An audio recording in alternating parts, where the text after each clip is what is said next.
Hello and welcome back to Storytime with the Shapiro family. Tonight, Bridget continues Grimm's Fairy Tales. We hope you enjoy it. The Singing, Soaring Lark. There was once, on a time, a man who was about to set out on a long journey. At parting, he asked his 3 daughters what he should bring back for them. Whereupon the eldest wished for pearls, the second wished for diamonds, but the third said, "Dear father, I should like a singing, soaring lark." The father said, "Yes, if I can get it, you shall have it," kissed all 3, and set out. Now, when the time had come for him to return home, he had brought pearls and diamonds for the 2 eldest, but he had sought everywhere in vain for a singing, soaring lark for the youngest, and he was very unhappy about it, for she was his favorite child. Then his road lay through a forest, and in the midst of it was a splendid castle. Near the castle stood a tree, and quite on the top of the tree he saw a singing, soaring lark. "Aha! You come just at the right moment," he said, quite delighted, and called to his servant to climb up and catch the little creature. But as he approached the tree, a lion leapt from beneath it, shook himself, and roared till the leaves on the tree trembled. "He who tries to steal my singing, soaring lark," he cried, "will I devour." Then the man said, "I did not know that the bird belonged to you. I will make amends for the wrong I have done, and ransom myself with a large sum of money. Only spare my life." The lion said, "Nothing can save you, unless you will promise to give me for my own what first meets you on your return home. But if you will do that, I will grant you your life, and you shall have the bird for your daughter, into the bargain." The man hesitated and said, "That might be my youngest daughter. She loves me best and always runs to meet me on my return home." The servant, however, was terrified and said, "Why should your daughter be the very one to meet you? It might as easily be a cat or dog." Then the man allowed himself to be persuaded, took the singing, soaring lark, and promised to give the lion whatsoever should first meet him on his return home. When he reached home and entered his house, the first who met him was no other than his youngest and dearest daughter, who came running up, kissed and embraced him. When she saw that he had brought with him a singing, soaring lark, she was beside herself with joy. The father, however, could not rejoice, but began to weep, and said, "My dearest child, I have brought the little bird at a great cost. In return for it, I have been obliged to promise you to a savage lion." Oh, would a tame lion be better? Well, he could talk. How savage was he? "When he has you, he will tear you in pieces and devour you." And he told her all, just as it had happened, and begged her not to go thither, come what might. But she consoled him and said, "Dearest father, indeed your promise must be fulfilled. I will go thither and soften the lion, so that I may return to you safely." Next morning, she had the road pointed out to her, took leave, and went fearlessly out into the forest. The lion, however, was an enchanted prince and was by day a lion, and all his people were lions with him. But in the night they resumed their natural human shapes. On her arrival, she was kindly received and led into the castle. When night came, the lion turned into a handsome man, and their wedding was celebrated with great magnificence. They lived happily together, remained awake at night, and slept in the daytime. One day he came and said, "Tomorrow there is a feast in your father's house, because your eldest sister is to be married, and if you are inclined to go, my lions shall conduct you." She said, "Yes, I should very much like to see my father again," and went thither, accompanied by the lions. There was a great joy when she arrived, for they had all believed that she had been torn in pieces by the lion, and had long ceased to live.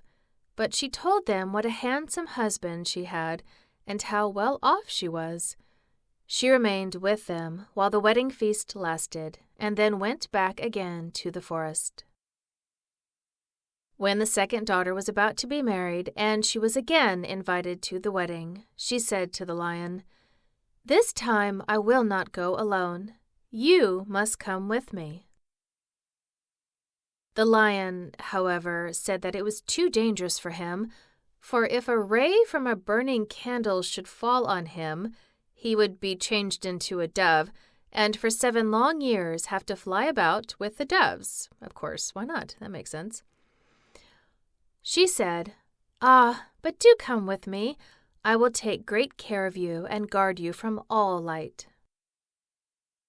So they went away together and took with them their little child as well. She had a chamber built, so strong and thick that no ray could pierce through it. In this he was to shut himself up when the candles were lit for the wedding feast. But the door was made of green wood, which was warped and left a little crack which no one noticed. The wedding was celebrated with magnificence, but when the procession with all its candles and torches came back from church and passed by this apartment, a ray about the breadth of a hair fell upon the king's son.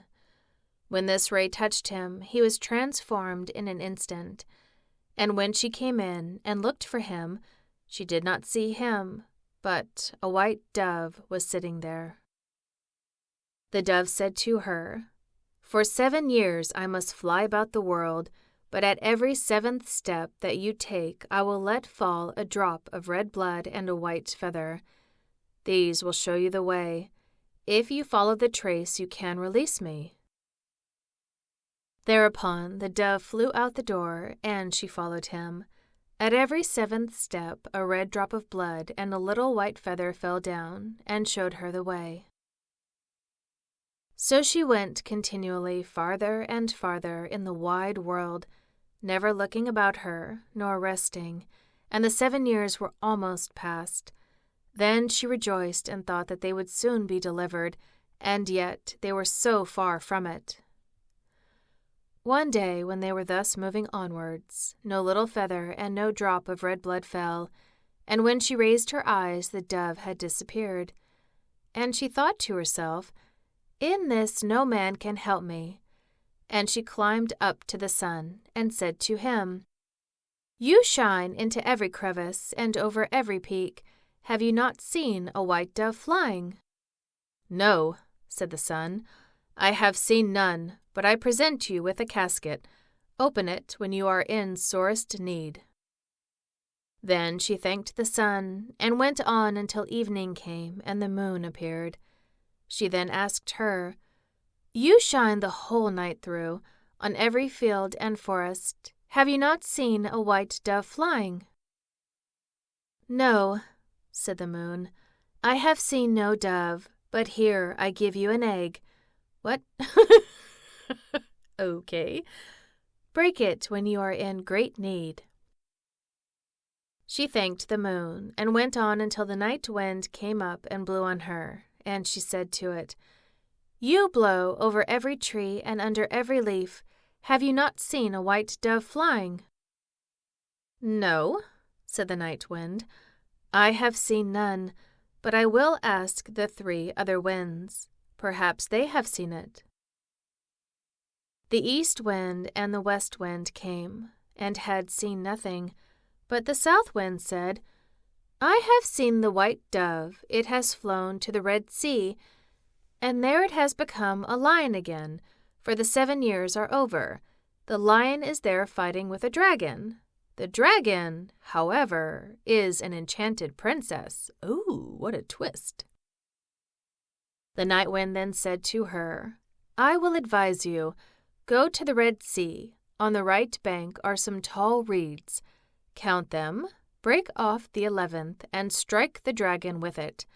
Then the lion will be able to subdue it, and both then will regain their human form. After that, look round, and you will see the griffin which is by the Red Sea. Swing yourself with your beloved onto his back, and the bird will carry you over the sea to your own home. Here is a net for you, and when you are above the center of the sea, let the net fall. It will immediately shoot up, and a tall nut tree will grow out of the water, on which the griffin may rest. For if he cannot rest, he will not be strong enough to carry you across. If you forget to throw down the net, he will let you fall into the sea. Then she went thither and found everything as the night wind had said. She counted the reeds by the sea, and cut off the 11th, struck the dragon with it, whereupon the lion overcame it. Immediately both of them regained their human shapes. But when the princess, who had been the dragon, was delivered from the enchantment, she took the youth by the arm, seated herself on the griffin, and carried him off with her. There stood the poor maiden, who had wandered so far and was again forsaken. She sat down and cried, but at last she took courage and said, "Still I will go as far as the wind blows and as long as the cock crows until I find him." She went forth by long, long roads until at last she came to the castle, where both of them were living together. There she heard that a feast was to be held, in which they would celebrate their wedding. But she said, "God still helps me," and opened the casket that the sun had given her. A dress lay therein as brilliant as the sun itself. So she took it out and put it on, and went up into the castle, and everyone, even the bride, looked at her with astonishment. The dress pleased the bride so well that she thought it might do for her wedding dress, and asked if it was for sale. "Not for money or land," answered she, "but for flesh and blood." The bride asked her what she meant by that. Then she said, "Let me sleep a night in the chamber where the bridegroom sleeps." The bride would not, yet wanted very much to have the dress. At last she consented, but the page was to give the prince a sleeping draught. When it was night and the youth was already asleep, she was led into the chamber. She seated herself on the bed and said, "I have followed you for 7 years. I have been to the sun and the moon and the 4 winds, and have inquired for you and have helped you against the dragon. Will you, then, forget me?" But the prince slept so soundly that it only seemed to him as if the wind were whistling outside in the fir trees. When, therefore, day broke, she was led out again, and had to give up the golden dress. And as that had been to no avail, she was sad, went out into the meadow, sat down there, and wept. While she was sitting there, she thought of the egg which the moon had given her. She opened it, and there came out a clucking hen with 12 chickens, all of gold. They ran about chirping, and crept again under the old hen's wings. Nothing more beautiful was ever seen in the world. She rose and drove them through the meadow. The bride looked out of the window, and the little chickens pleased her so that she came down and asked if they were for sale. "Not for money or land, but for flesh and blood. Let me sleep again in the chamber where the bridegroom sleeps." The bride said, "Yes," intending to cheat her as on the former evening. But when the prince went to bed, he asked the page what the murmuring and rustling in the night had been. On this the page told all, that he had been forced to give him a sleeping draught, because a poor girl had slept secretly in the chamber, and that he was to give him another that night. The prince said, "Pour out the draught by the bedside."